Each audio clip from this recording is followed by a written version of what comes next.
Unang kita nyo pa lang, mahal ka na agad? Naniwala ka naman. Alalahanin mo na tanghali lang ang tapat.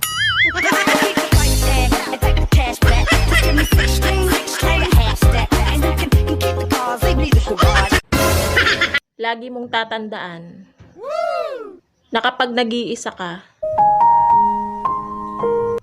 wala kang kasama. Gago! O bakit tulala ka? Ano na namang iniisip mo?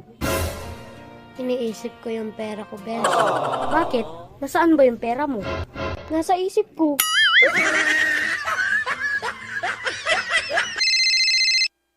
Hello? Hey, do you eat apple? Yes, of course. Why? Here in America, only poor people eat that. Oh, really? Do you eat banana? Yes. Why? Because here in the Philippines, only monkey eat that. Passport nyo ba to? Opo. Ay, bakit parang iba yung itsura nyo dito? Masaya pa kasi ako niyan eh. Kami pa nun. Karamihan sa mga babae na yan hindi marunong magluto. Hoy! Baka pag natikman mo luto ko, pati ako kainin mo. Hello ma'am, kayo po ba si Annalyn? Hindi pwede, may boyfriend ako. Ma'am, ako po yung nakapulot ng wallet nyo. Ay, hala, oo. Saan tayo pwede magkita? Hindi pwede, may girlfriend ako. Bilisan natin, marami pa akong interviewin.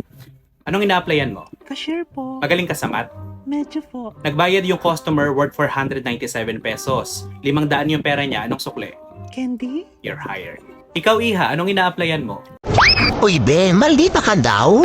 Ay, totoo yan. Lalo na kung demonyo yung kaharap ko.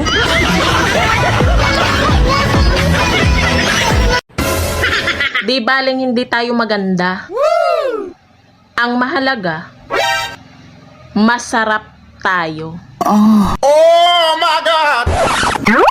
Magluto. Ate, may tanong ako sa'yo. Ano yon? Magsusukot ka ba ng singsing kung wala kang daliri? Malamang hindi. Magsusukot ka pa ba ng sapatos kung wala kang paa? Hindi din. So bakit ka nagsusuot ng bra? Wala ka namang didi.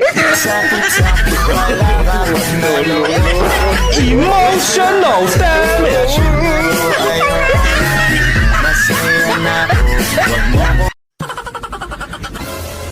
Hindi naman ako lumalabas ng bahay.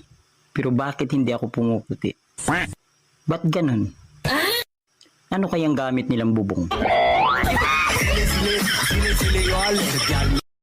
Hoy! Nakita rin kita. Alam mo ikaw, nabibwisit ako sa'yo eh.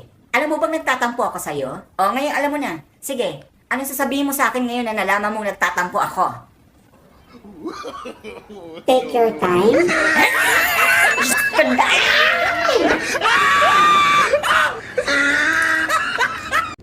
Ang dami mong sinisira ang mga tao tapos ayaw mong matawag na chismosa. Ano gusto mong itawag sa'yo? Talented?